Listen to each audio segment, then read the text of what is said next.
Olá, paz do Senhor, sejam todos muito bem-vindos a mais um estudo da Palavra de Deus. Hoje queremos abordar um tema, libertinagem, o abuso da graça. Na última lição que tivemos, eu falei sobre o legalismo religioso, que é um aprisionamento de pessoas em regras e leis e coisas que são criadas pelos homens e acabam aprisionando as pessoas dentro disso. E agora eu vou falar sobre libertinagem, que é o oposto, é aquela desculpa para pecar. A libertinagem é: a graça paga tudo, a graça me dá o direito de pecar. Nós vamos estudar isso, que não é bem assim. O que a Bíblia recomenda é um equilíbrio. Nós não somos presos às regras, mas não estamos tão livres assim que podemos fazer o que bem quiser, que ninguém tem nada com isso, porque a graça já está cobrindo todas as coisas. Eu havia anunciado que o tema do estudo seria liberalismo religioso. Na verdade, eu me confundi com as palavras. O que eu quero abordar mesmo é a libertinagem. Libertinagem, que é um abuso da graça de Deus, né? É a licença para pecar.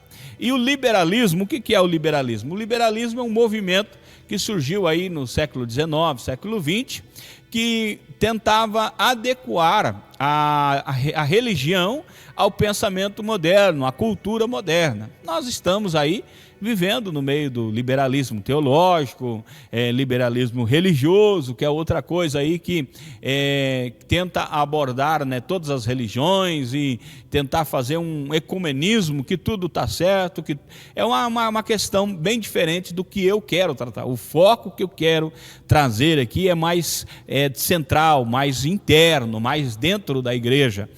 Esse mal que tem acontecido dentro da igreja, que é um desvio do equilíbrio da graça.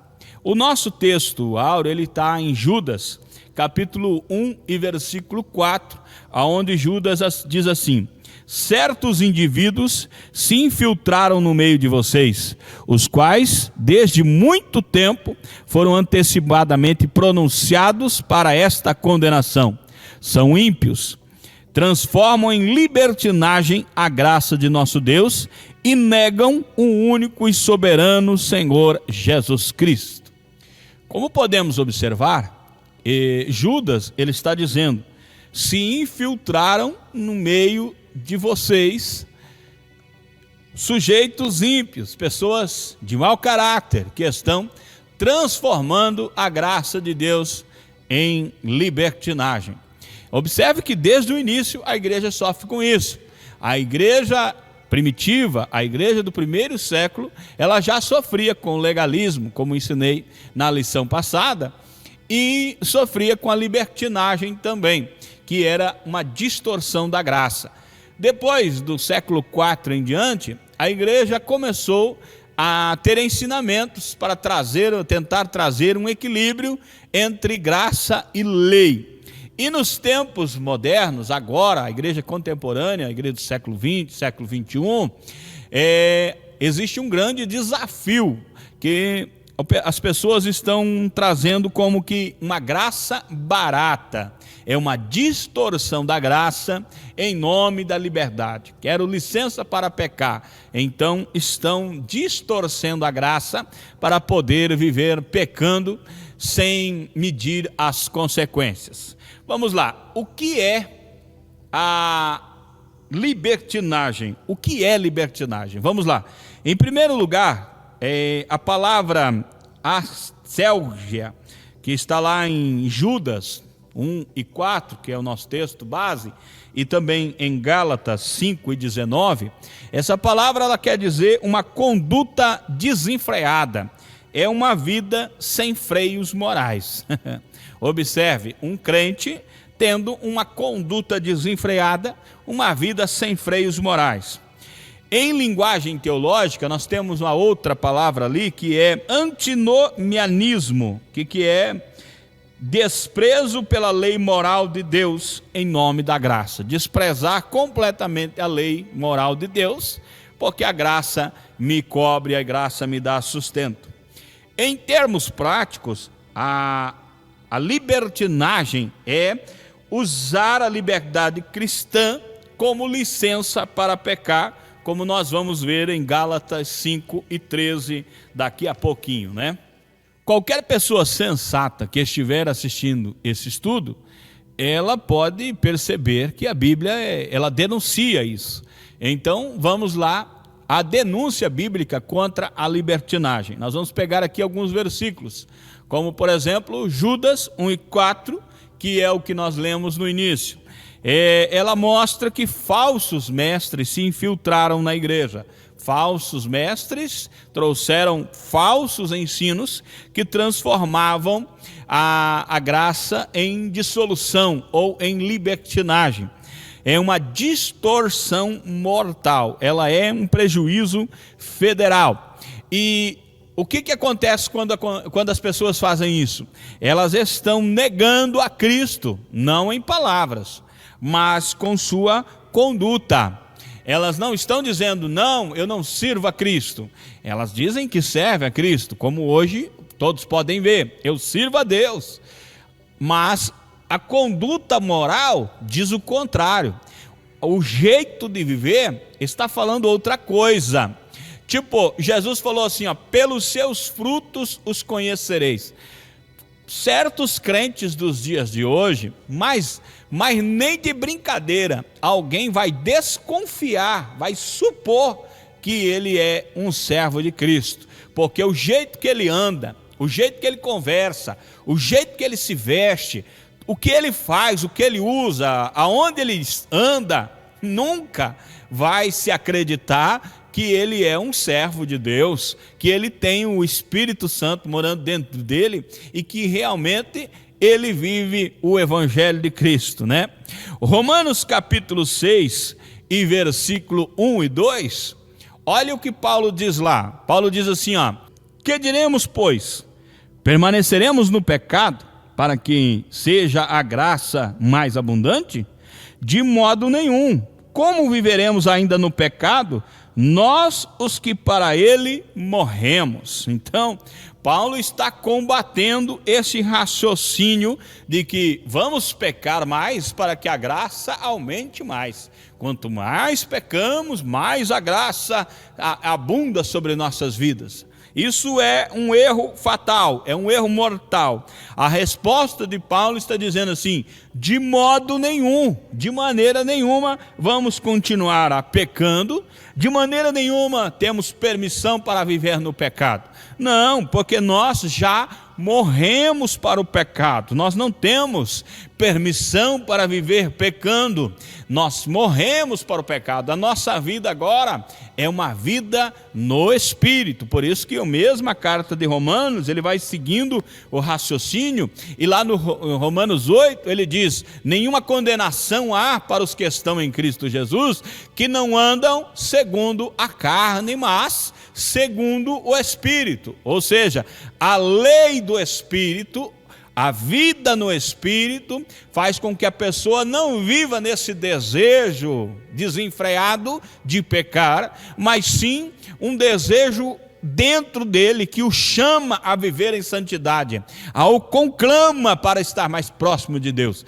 Uma vida liberta do pecado não vive nesse desejo louco de viver pecando. Então quando ele diz, vamos permanecer no pecado? Não, de maneira nenhuma. Quem morreu com Cristo não pode continuar vivendo no pecado. Deve ser livre do pecado e viver para Deus.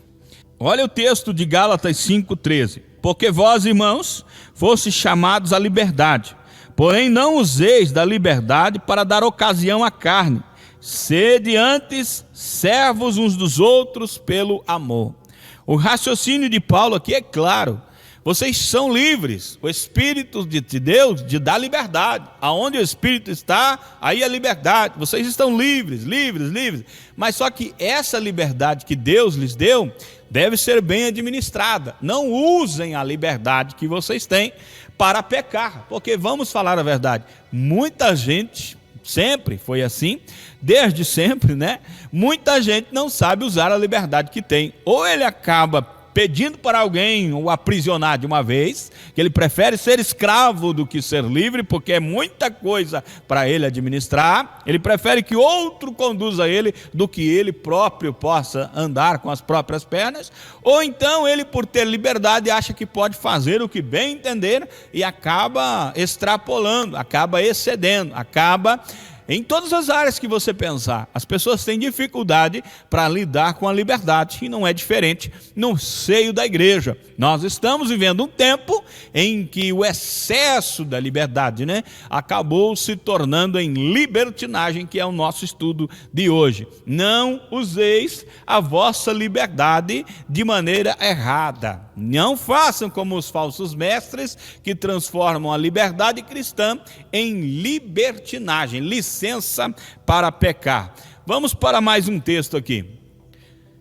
Esse texto aqui é muito bom, veja só. Porquanto, proferindo palavras jaciosas de vaidade, engodam com paixões carnais por suas libertinagens aqueles que estavam prestes a fugir dos que andam no erro, prometendo-lhes liberdade, quando eles mesmos são escravos da corrupção, pois aquele que é vencido fica escravo do vencedor. Observe, esses falsos mestres, eles prometem com palavras, com belezas de palavras, uma liberdade, mas na verdade eles mesmos estão presos em suas próprias armadilhas, em suas próprias teias. Eles estão enroscados, com a vida enrolada, e estão falando palavras de engano, palavras para trazer as pessoas dentro desse sistema, mas eles mesmos estão presos, eles mesmos não são livres, falando de liberdade, mas presos também. Observe, o texto é claríssimo, claríssimo, claríssimo mesmo. Muita gente hoje está vivendo a triste realidade desse versículo. Nos nossos dias, há muitos que estão por aí pregando uma liberdade que eles mesmos não têm, pois já são escravos de vícios, escravos de muita coisa e não conseguem se escapar.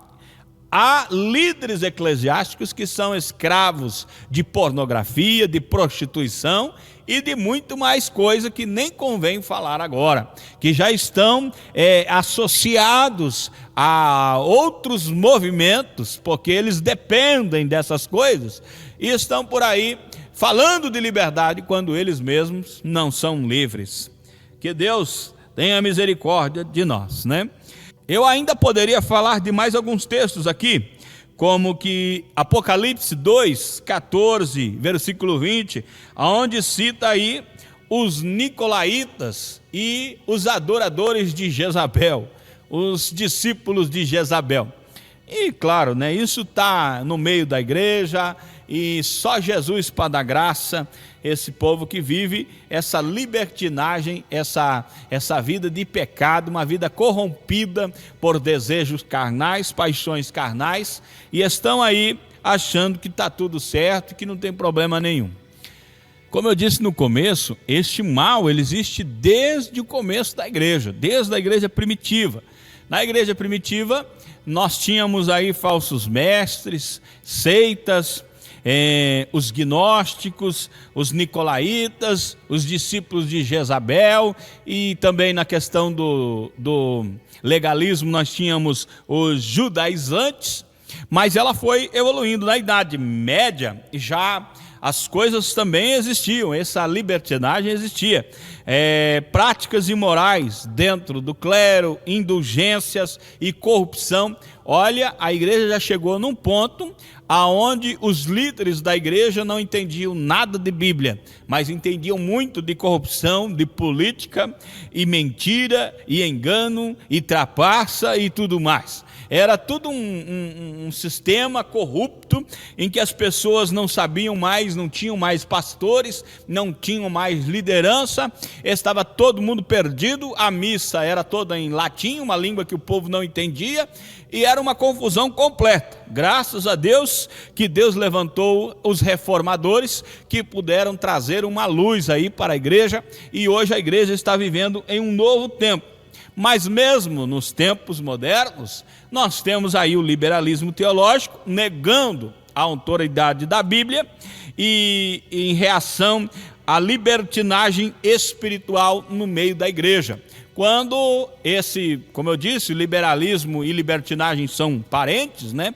Vivem aclopados um ao outro, acontece que isso gera uma igreja fraca, uma igreja que está vivendo um relativismo moral, um evangelho sem cruz, uma graça barata, um evangelho assim bem diferente, como diz a canção de um amigo meu: que evangelho é esse? Que evangelho é esse, meu irmão? Que as pessoas estão barganhando com Deus, estão tentando viver uma coisa bem desconexa do que realmente a Bíblia ensina.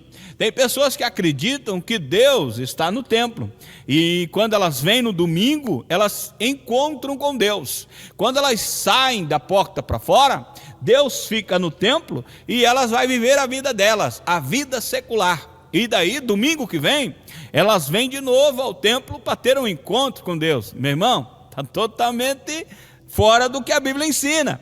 Porque se você é um servo de Deus, se você é um crente em Jesus Cristo, Deus deve morar na tua vida, Ele deve habitar. A Bíblia diz que o Espírito habita. Se o Espírito habita, então aonde você estiver, Deus está, porque Deus está em você. O Espírito Santo mora em você. Aonde você está, Deus está.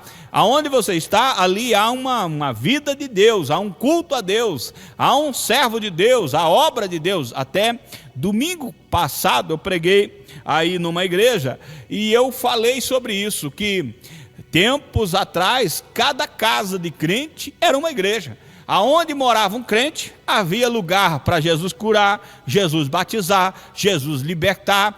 Olha, irmão, aonde tinha um crente era uma igreja. Mas hoje é difícil até saber. Eu já morei perto de pessoas que eu só fui descobrir que era crente depois de muito tempo, mas nunca dava para imaginar que aquela pessoa servia a Deus, porque todo comportamento era igual de qualquer outro. E depois ela chegou e: não, eu também sou crente. Eu falei: rapaz, imagina só. mas o que eu quero enfatizar aqui? Eu quero enfatizar que desde sempre, desde lá do começo, Judas 1:4, se infiltraram no meio de vocês. Ela entra com o ensino, com aquele negócio de que é uma espiritualidade avançada. Eu sou maduro, eu sou um cristão que entendi, eu compreendi as Sagradas Escrituras e não preciso mais de nada disso. Ela é uma espiritualidade moderna, né? Ela se disfarça como uma espiritualidade moderna, mas na verdade mesmo é um pecado antigo com uma roupa nova a cada tempo. A verdade é que esse mal existe desde sempre e até hoje está trazendo grande destruição no seio da igreja. Consequências desastrosas da libertinagem no meio da igreja. Primeira coisa, a distorção da graça de Deus. Judas 1:4 deixa muito claro: convertem, transformam a graça em libertinagem. Então esse é um grande problema, acaba distorcendo a graça de Deus, transformando em licença para pecar. Segundo Timóteo 4:3 fala claramente que haverá um tempo em que não suportarão a sã doutrina, pelo contrário, procurarão cercar-se-ão de mestres segundo as suas próprias cobiças, como se sentindo coceiras nos ouvidos. Então, o que acontece? enfraquecimento da autoridade da Bíblia. Não, eu concordo que é a Bíblia, mas eu quero a Bíblia segundo o meu padrão. Eu quero a Bíblia segundo o meu modo de pensar. Eu quero uma Bíblia segundo a minha vida. Eu não quero se sujeitar à Bíblia. A Bíblia deve se sujeitar às minhas paixões. E para isso, eu vou levantar pessoas, ou eu vou correr atrás e vou buscar pessoas que me ensinem conforme eu gosto, conforme eu quero servir a Deus. E vamos falar a verdade, né? Hoje tem igreja para todo tipo de gostos. O que você pensar, tem nos dias de hoje. Então, o que é isso? É a autoridade da Bíblia sendo enfraquecida por gostos pessoais. Além disso, Romanos 2:24 diz assim: por causa disto, o nome de Deus é blasfemado. Por causa de vocês, o nome de Deus é blasfemado entre os gentios. Ou seja, escândalos, mau testemunho. A igreja hoje, ela vive uma fase em que muita gente não aceita a pregação do evangelho devido ao mau testemunho, aos escândalos praticados. Isso também é consequência desastrosa da libertinagem. Além disso, Efésios 4:30 diz: não entristeçais o Espírito de Deus que está em vocês, pelo qual vocês estão selados para o dia da redenção. A libertinagem, o que pode entristecer o Espírito de Deus? O que pode entristecer o Espírito de Deus é pecado. A pessoa vive em pecado, vai entristecendo o Espírito de Deus. O Espírito Santo é verdade, ele não faz, irmão, parede com o pecado, ele não vive em comunhão com as trevas, ele é luz, ele é vida, ele é verdade, ele é santidade. Então, se eu sou um servo de Deus, o Espírito Santo de Deus habita em mim, e da minha boca sai palavrões, sai mentira, sai engano, sai todo tipo de coisa. Se o meu convívio é só com coisa que não presta, então o que acontece? Em primeiro lugar, entristeça o Espírito de Deus. Em último lugar, 1 Tessalonicenses 5:18, se não me falha a memória, apaga o Espírito Santo, ou seja, acaba toda a influência do Espírito. O Espírito não tem mais voz ativa na sua vida, e aí é um problema sério, porque eu volto lá em Romanos 8 e digo: nenhuma condenação há para aqueles que o Espírito tem autoridade sobre sua vida, aqueles que o Espírito conduz, aqueles que o Espírito guia. Quem anda no Espírito não cumpre a concupiscência da carne. Gálatas 5 e alguma coisa também. Mas nós devemos viver no Espírito, e quem acaba pecando entristece o Espírito, e o testemunho cristão vai sendo enfraquecido. Além disso, 1 Coríntios 1:10 e 11 vai falar das divisões no meio da igreja. Paulo diz assim: eu fiquei sabendo que no meio de vocês há muitas divisões, há muita gente dividida. O que é isso? Isso é libertinagem, isso é causa da libertinagem, esse desapego a Deus, esse distanciamento de Deus para viver no pecado, vai causando ruptura, vai causando divisões, vai surgindo tanto tipo de doutrina e vento de doutrina, e vai cada vez mais levando as pessoas para longe de Deus. Ainda além disso, 1 João capítulo 2, 15 a 16... não ameis o mundo, nem as coisas que há no mundo. Se alguém amar o mundo, o amor do Pai não está nele. Porque tudo o que há no mundo é concupiscência da carne, a concupiscência dos olhos e a soberba da vida, não procedem de Deus, mas do mundo. Então, o João está deixando bem claro: não amem o mundo, porque quem ama o mundo, o amor do Pai não está nele. E isso essa moralidade mundana vai se infiltrando na igreja e vai desviando ela dos princípios divinos. E vamos combinar, tem algumas igrejas que são totalmente mundanas, carnais, e não tem nada de espiritualidade. E a palavra de Deus lá é só mais um livro. Ninguém quer saber o que é para se fazer de correto, ou de justo, ou de certo. É só o livro que a gente usa aqui para os domingos ou para os dias que nós nos reunimos. Mas, na verdade, é só um clube a mais. É só mais um clube onde as pessoas se reúnem para tratar de interesses afins ou de reunir-se para alguma festa, para alguma... É mais uma religião, é uma prestação de contas para a sociedade. Mas compromisso com a palavra, compromisso com Deus, já não tem mais nenhum, porque é uma vida totalmente mundana, totalmente levada pelos desejos da carne e pelo mundanismo. Pior do que isso, ainda 1 Timóteo 4:2, a Bíblia diz: pela hipocrisia dos que falam mentiras e que têm cauterizada a sua própria consciência. Observe, vai se tomando uma vida tão desenfreada, tão levada ao pecado, levado ao erro, que a consciência cauteriza e nada mais lhe toca ou lhe confronta. Ele vive achando que isso é normal, que tudo é normal, ele aceita tudo, ele é como um avestruz, tudo serve para ele, ele não liga com nada.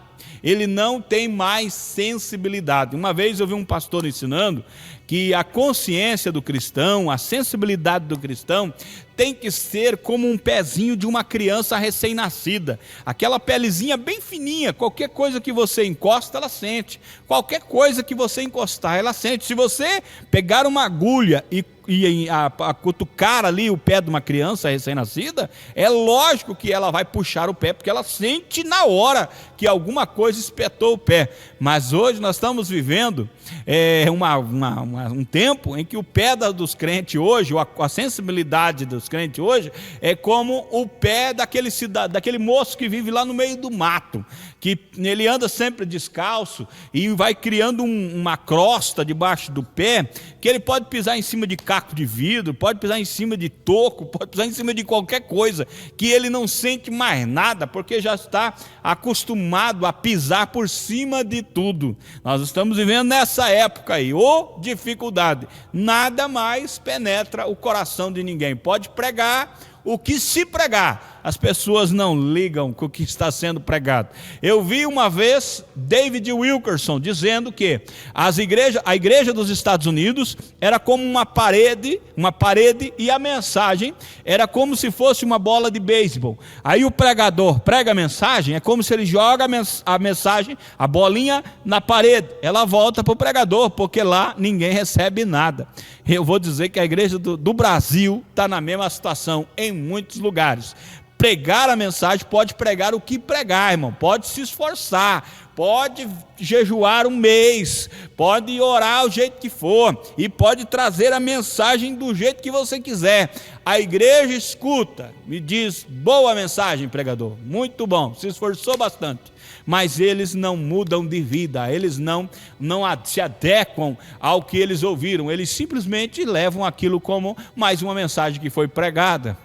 E se a mensagem não está surgindo efeito na vida de ninguém, é porque há uma insensibilidade, há um desprezo por isso, e a pessoa está vivendo de qualquer jeito. Aí, para mim encerrar aqui, eu vou pegar o texto de Hebreus 10 e 26, 27, onde diz assim, porque se vivermos deliberadamente em pecado, depois de termos recebido o pleno conhecimento da verdade, já não resta sacrifício pelos pecados. Pelo contrário, certa expectação horrível de juízo e fogo vingador prestes a consumir os adversários. Olhe, complicado, hein? A pessoa já não resta mais nada. Ele já foi desenganado. Sabe quando uma pessoa foi desenganada? É isso. Já não serve mais a Deus, não vive mais para Deus, então não resta esperança de salvação. O que resta é uma certeza de juízo. Que Deus tenha misericórdia, porque agora eu quero apresentar a cura para essa libertinagem terrível que tem se infiltrado no meio da igreja. A resposta bíblica para a libertinagem não é mais regras, não é, não, então pastor, vamos criar um monte de regra para segurar o povo, porque o povo está desenfreado. Não. a cura não é o legalismo. O legalismo não é a cura. O legalismo é o oposto, é um outro excesso, é o contrário. Caiu para lá, caiu para cá. Não, a cura é a graça verdadeira que educa para a santidade. Por quê? Porque a graça educa, meu irmão. A graça ensina.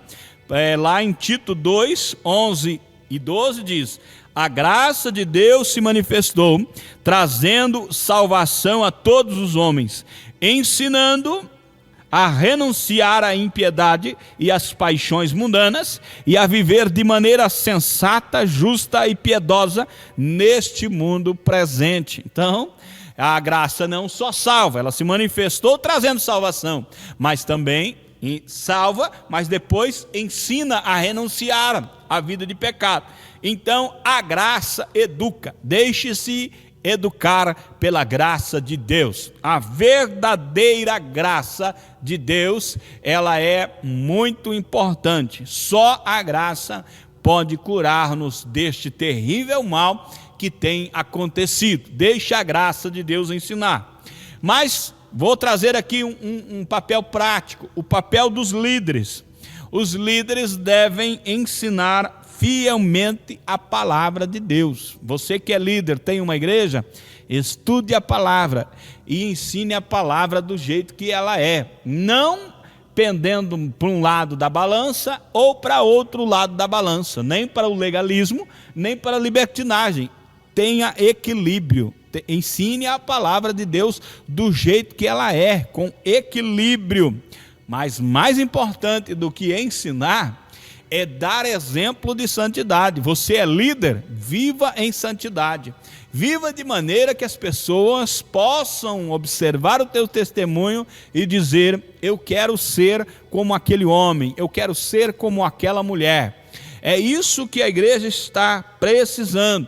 Terceira coisa, para você que é líder: discipule com amor, corrija com disciplina bíblica. Vai corrigir, vai ensinar, vai discipular. Bíblia neles. Só a Bíblia traz cura, traz solução.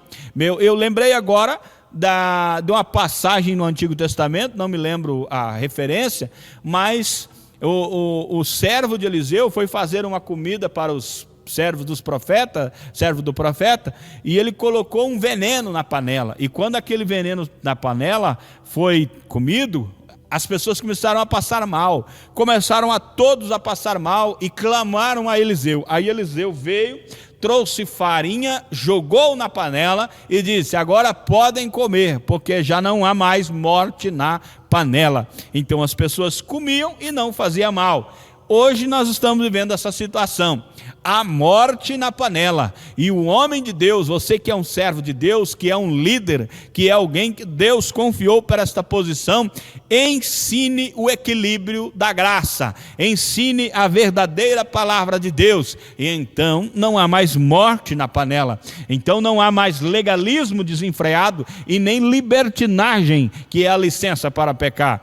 Existe um equilíbrio. Devemos trazer este ensino e promover a todo custo uma vida no Espírito. Estas são as minhas orientações a você que é líder. E você que, servo de Deus, homem de Deus, mulher de Deus, você crente, busque mais intimidade com Cristo.